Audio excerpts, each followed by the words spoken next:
They will be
जिंदाबाद जिंदाबाद जिंदाबाद जिंदाबाद जिंदाबाद जिंदाबाद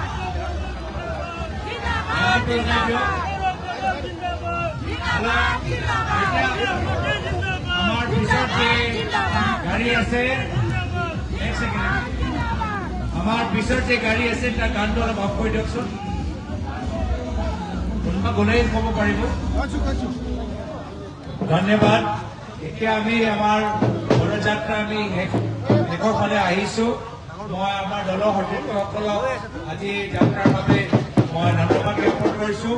আৰু আমাৰ মাজত আমাৰ শেষত আমাৰ দুয়োগৰাকী নেতা প্ৰদ্যুৎ বৰদলৈ ডাঙৰীয়া বিধায়ী দলৰ দলপতি প্ৰদ্যুৎ বৰদলৈ ডাঙৰীয়া বিধায়ী দলৰ দলপতি দেৱব্ৰত শইকীয়া ডাঙৰীয়াও আছে। তেওঁ দুয়োজনকে মই দুআষাৰ ক'বলৈ অনুৰোধ জনাইছো। প্ৰথমতে সাংসদ প্ৰদ্যুৎ বৰদলৈ ডাঙৰীয়া চমু দুআষাৰ ক'বলৈ অনুৰোধ জনাইছো। ডুমডুমাবাসী ৰাইজ, আপোনালোক সকলো কুশলে আছেনে?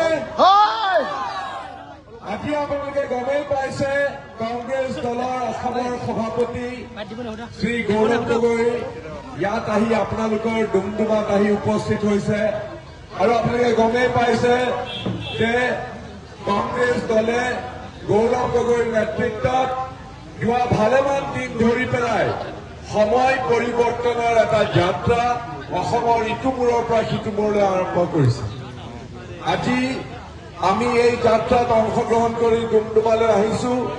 ডুমডুমাখন সদায় বিভিন্ন ভাষা ভাষী ধৰ্ম জাতি জনগোষ্ঠীৰ মানুহৰ অপূৰ্ব সমাহাৰ। উজনি অসমৰ এই ডুমডুমাত অতীজৰে পৰা বিভিন্ন ভাষা ভাষী ধৰ্ম জাতি জনগোষ্ঠীৰ মানুহে বৰ শান্তি সম্প্ৰীতিৰে বাস কৰে। আৰু এইখনেই হ'ল আমাৰ বৰ অসম। এই বৰ অসমখন চাউলুং চুকাফাদেৱে পাটকাই পাহাৰ পাৰ হৈ আহি মালধৰিটা দি আহি টিপামেদি গৈ আপোনালোকে জানে যে ভটিয়াই গৈ পেলাই একেবাৰে গড়গাঁৱত ৰাজধানী পাতিছিলে। কিন্তু চাউলুং চুকাফাদেৱে যাওঁতে বেটি সূতাৰে সি যেনেকে কেঁথা কম্বল চিলাই তেনেকে আমাৰ ইয়াত থকা বিভিন্ন খিলঞ্জীয়া জনজাতি জনগোষ্ঠীবিলাকক হিয়া দিয়া নিয়া কৰি একেলগে লগ লাগি অসমীয়া বৰ অসমখন স্থাপন কৰিছিলে। আৰু গুৰুজনা শংকৰদেৱেও অসমত সকলোকে উদাৰভাৱে মৰ্যাদা সন্মান সকলো দি পেলাই অসমীয়া জাতিটো গঠন কৰিছিলে, সত্তাটো দিছিলে। পিছে যোৱা কেইবছৰমানৰ পৰা আমাৰ এই বৰ অসমখন থৰক মৰক কৰিবলৈ বিজেপি দলটোৱে চেষ্টা কৰি আহিছে। আমাৰ মাজত বিভাজন বৈষম্য এইবিলাক কৰি আহিছে। কিন্তু আমি কংগ্ৰেছ দলে সদায় অসমখন ৰক্ষণাবেক্ষণ দিয়ে। অতীজতো দিছিলে গোপীনাথ বৰদলৈ ডাঙৰীয়াৰ দিনৰে পৰা। এতিয়া আকৌ আমি গৌৰৱ গগৈৰ নেতৃত্বত কংগ্ৰেছ দলে এই অসমখন বৰ অসমখন যিখন চাৰখাৰ কৰিবলৈ বিজেপি চৰকাৰে বিজেপি দলটোৱে চেষ্টা কৰি আছে, সেই অসমখনক আমি নতুনকৈ সজাই পৰাই সকলোকে সন্মান আৰু মৰ্যাদা দি অসমখনক আগলৈ আগুৱাই লৈ যাব খুজিছো। সেয়াই হ'ল সময় পৰিৱৰ্তনৰ যাত্ৰা। আপোনালোকে যাত্ৰাত আহি সমবেত হৈ কংগ্ৰেছ দলৰ লগত আপোনালোকে অংশীদাৰিত্ব লোৱাৰ বাবে সকলোকে ধন্যবাদ জনাইছো। আৰু অনাগত দিনবিলাকত কংগ্ৰেছ দলক সহায় কৰিবৰ বাবে সহযোগিতা আগবঢ়াবৰ বাবে মই কংগ্ৰেছ পৰিয়ালৰ ফালৰ পৰা আপোনালোক সকলোকে আহ্বান জনাইছো। ধন্যবাদ। আমাৰ ডুমডুমা নগৰত আজি যি পৰিৱৰ্তন যাত্ৰাত অংশগ্ৰহণ কৰা ডুমডুমাবাসী কংগ্ৰেছ প্ৰেমী ৰাইজসকল, আজি আপোনালোকে জানেই অসমৰ পৰিৱৰ্তনৰ বাবে কংগ্ৰেছ দলৰ নেতৃত্বত পৰিৱৰ্তন যাত্ৰা চলি আছে। মাটি বচাও জাতি বচাও এই শীৰ্ষ যাত্ৰাত আজি আমাৰ লগত আছে অখিল ভাৰত কংগ্ৰেছ কমিটিৰ অবজাৰভাৰ বন্ধু কীৰ্তি ডাঙৰীয়া, আমাৰ লগত আমাৰ সভাপতি গৌৰৱ গগৈ ডাঙৰীয়া, সাংসদ প্ৰদ্যুৎ বৰদলৈ ডাঙৰীয়া, জিলা সভাপতি আৰু সকলো কংগ্ৰেছ কৰ্মী, প্ৰদেশ কংগ্ৰেছৰ বিষয়ববীয়া, মহিলা, জিলা কংগ্ৰেছ, NSO, ইউথ কংগ্ৰেছ সকলোকে শুভেচ্ছা জনাইছোঁ। আৰু আগন্তুক সময়ছোৱাত আমি সকলোৱে যাতে একেলগে কাম কৰিব পাৰোঁ, আমি যাতে প্ৰতি তৃণমূল পৰ্যায়ৰ প্ৰতি ঘৰলৈ গৈ বিজেপিৰ অপশাসনৰ বিৰুদ্ধে আমি ৰাইজক জনমত গঠন কৰিব পাৰোঁ, তাৰ বাবে আপোনালোকে প্ৰচেষ্টা হাতত ল'ব বুলি আশা কৰোঁ। এই কথাটো এইকাৰণেই ক'ব লগা হৈছে যে আমাক ভাল দিন আনি দিম বুলি কৈছিল 2014 চনত নৰেন্দ্ৰ মোদী ডাঙৰীয়াই। যেতিয়া তেখেতে বিমুদ্ৰাকৰণ কৰিছিল তেতিয়া কৈছিল দেশৰ যিকোনো এটা তিনিআলিলৈ লৈ আহি তেখেতক আমি জবাবদিহি কৰিব পাৰিম। কিন্তু আজি 10 বছৰ 12 বছৰ হৈ যোৱাৰ পিছতো অসমত নিৰ্বাচনৰ সময়ত আহি যি প্ৰতিশ্ৰুতি দিছিল তাৰ এটাও প্ৰতিশ্ৰুতি পূৰণ নকৰিলে। আজি আমাৰ গোটেই জনগণে ক্ষোভিত হৈ জোৰ সমদল কৰিছিল এইবিলাক অঞ্চলত মটক, মৰাণ, আহোম, চুতীয়া, কোচ ৰাজবংশী চাহ বাগিচাৰ যিসকল আমাৰ যুৱক যুৱতী সকলোৱে মিলি যাতে আমাৰ যি নিৰ্বাচনী প্ৰতিশ্ৰুতি পূৰণ কৰক আৰু নিৰ্বাচনৰ আগমুহূৰ্তত তেখেতসকলে বিধানসভাত এখন প্ৰতিবেদন দাখিল কৰিলে যি প্ৰতিবেদনত লিখা আছে যে আমি জনজাতিৰ পৰিৱৰ্তে OBC ল'ব লাগে। এই কথাটো কিন্তু কোনো জনজাতীয় নেতাই ৰাইজৰ আগত জনোৱা নাই। এনেকুৱা প্ৰলোভন মিছা কথা আমাৰ মুখ্যমন্ত্ৰীয়ে জনতা ভৱনত চাহ খুৱাই খুৱাই আমাৰ জনগোষ্ঠীয় নেতাসকলক কৈছিল। আমি জনজাতি বিচাৰিছিলোঁ, অসম চৰকাৰে জনজাতিকৰণ লাগে বুলি কেন্দ্ৰলৈ তৰুণ গগৈ ডাঙৰীয়াৰ সময়ত, নীলেশ্বৰ শইকীয়া ডাঙৰীয়াৰ সময়ত মুখ্যমন্ত্ৰী কালচত প্ৰস্তাৱ পঠাইছিল। এই প্ৰস্তাৱ এই বিধানসভাত 10 বছৰত এবাৰো পুনৰবাৰ গৃহীত নকৰিলে। ইয়াৰ যোগেদি তেওঁলোকে বিজেপি চৰকাৰে যে অসমৰ খিলঞ্জীয়া ৰাইজক, থলুৱা ৰাইজক জনজাতিকৰণৰ পৰা বঞ্চিত কৰিব বিচাৰে সেই কথা স্পষ্টভাৱে প্ৰমাণ কৰিলে। ঠিক তেনেকৈ আমাৰ যুৱক যুৱতীসকলক কৈছিল বছৰি 2 কোটি চাকৰি অথবা অসম চৰকাৰে 25 লাখকৈ নিযুক্তি দিব মুখ্যমন্ত্ৰী সৰ্বানন্দ সোণোৱাল ডাঙৰীয়াৰ সময়ত। কিন্তু তৰুণ গগৈ মুখ্যমন্ত্ৰীৰ সময়ছোৱাৰ 1 লাখ ভেকেঞ্চি পূৰণ কৰি তেওঁলোকে আজি কৃতিত্ব ল'ব বিচাৰে। আমাক কৈছিল বয় বস্তুৰ মূল্য কমিব, কিন্তু এতিয়া গেছৰ চিলিণ্ডাৰ দাম 450 পৰিকে 900 হ'ল। ঠিক তেনেকৈ খাদ্য বস্তুৰ মূল্য বৃদ্ধি হ'ল, আমাৰ মাটিৰ খাজনা 1000 গুণ বৃদ্ধি হ'ল। যিটো এজন মানুহে কৈছে যে অৰুণোদয় নামত যদি আমি ধৰি লওঁ আমাক চামুচেদি দি বেল চাদি লৈ গৈছে। আৰু এই গোটেইবিলাক কৰিছে। তাৰ উপৰিও প্ৰতিজন অসমীয়াৰ ওপৰত হাজাৰ হাজাৰ ঋণৰ বোজা কৰি দিছে। কিন্তু যোৱা সময়ছোৱাত কংগ্ৰেছ চৰকাৰৰ সময়ত ঋণ নোলোৱাকৈ অসমৰ উন্নয়ন কৰিছিল। আমাক কেন্দ্ৰীয় চৰকাৰে বিশেষ সাহায্য দিছিল। 2014 চনত বা 16 চনত ভাৰতৰ বিজেপি চৰকাৰ কেন্দ্ৰত অহাৰ পিছত অসমৰ যি বিশেষ সাহায্য সেয়া বঞ্চিত কৰি দিলে আৰু মুখ্যমন্ত্ৰীয়ে ক'লে এয়া স্পেচিয়েল ট্ৰিটমেণ্ট। অসমীয়া মানুহক কি স্পেচিয়েল ট্ৰিটমেণ্ট দিছে তেওঁলোকে? আমাক কেন্দ্ৰীয় দিয়া বিশেষ সাহায্য পৰা বঞ্চিত কৰি। বানপানীৰ সময়ত আমাৰ চৰকাৰে দাবী কৰিলে 5,000 কোটি টকাৰ ক্ষতিপূৰণ, তেওঁলোকে দিলে 2,500 কোটি টকা, 250 কোটি টকা। কিন্তু নিৰ্বাচনৰ সময়ত তামিলনাডু, বিহাৰ সকলো ৰাজ্যতে হাজাৰ হাজাৰ কোটি টকাৰ পেকেজ দিয়ে। আমাৰ অসমলৈ তেওঁলোকে বাৰে বাৰে আহি পেলাই কয় যে অসম অষ্টলক্ষ্মীৰ দেশ। কিন্তু অষ্টলক্ষ্মীৰ পৰা লক্ষ্মীবিলাক কিয় লৈ গৈছে? আজি আপোনালোকৰ কোনোবা এটা চেনেলত দেখিছো, কোনোবা এজনে ফেচবুকত দিছে যে হাজাৰ হাজাৰ গাড়ী পাৰ হৈ গৈছে অবৈধ আমাৰ কলা সোণ, কয়লাৰ চিণ্ডিকেট ইয়াত চলি থাকে, অন্যান্য চিণ্ডিকেট চলি থাকে। হাজাৰ হাজাৰ কোটি টকা বিজেপিৰ নেতা পালি নেতাসকলে জেট গৰম কৰে আৰু আমাৰ মাটি, আমাৰ ৰাজহ লোকচান কৰি আছে। এই গতিকে এই সকলোবিলাক কথা আমি আগন্তুক সময়ত বিচাৰ কৰিব লাগিব। গণতন্ত্ৰৰ ৰাইজে ৰজা, 10 বছৰৰ তেওঁলোকৰ যি নিৰ্বাচনী জুমলা, ইয়াৰ আমি এটা উত্তৰ বিচাৰিব লাগিব। বিজেপি নেতাসকল যেতিয়া আমাৰ ওচৰলৈ ভোট বিচাৰি যাব, এই কথাখিনি ক'বলৈ আমাৰ সাহস থাকিব লাগিব। কাৰণ আমাৰ গণতন্ত্ৰত আমাৰ সংবিধানে আমাক কথা কোৱাৰ অধিকাৰ দিছে, প্ৰশ্ন তোলাৰ অধিকাৰ দিছে। আমি এই অধিকাৰ যদি নলওঁ আমাৰ গণতন্ত্ৰ ধ্বংস হ'ব। সেই গতিকে গণতন্ত্ৰ ৰক্ষা কৰিবলৈ দেশৰ স্বাধীনতা কৰা কংগ্ৰেছ দলে আগবাঢ়ি আহিব লাগিব। আজি গণতন্ত্ৰ বিপদত, সংবিধান বিপদত। সেই গতিকে আমি সকলোৱে একগোট হৈ গণতন্ত্ৰ ৰক্ষা, দেশৰ নাগৰিকৰ ৰক্ষাৰ বাবে আমি আগবাঢ়ি আহিব লাগিব। আজি আদানী আম্বানীক মাটি দিছে, আজি থলুৱাক উচ্ছেদ কৰিছে।